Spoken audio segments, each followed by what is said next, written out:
I'm going to show you now how you can get your Google review link on an NFC tag. So we go to Google, type in our business name, which is in my case is NFC.cool tools HQ. And then you see your business profile, but be careful, you don't see your business profile if you're not logged in with your Google account that owns your business. So make sure you're logged in with your Google account. As you can see here, here's my business profile. There's a button called Ask for Reviews.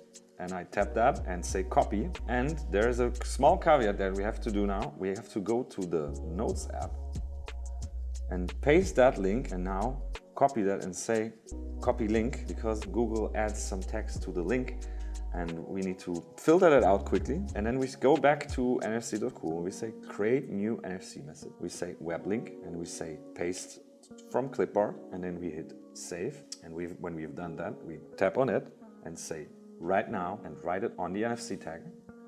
And now it is on there, which I can just give to any customer. He can tap that on his or her phone and be directed directly to the website where he or she can leave a 5-star review for your business. This is how easy it is.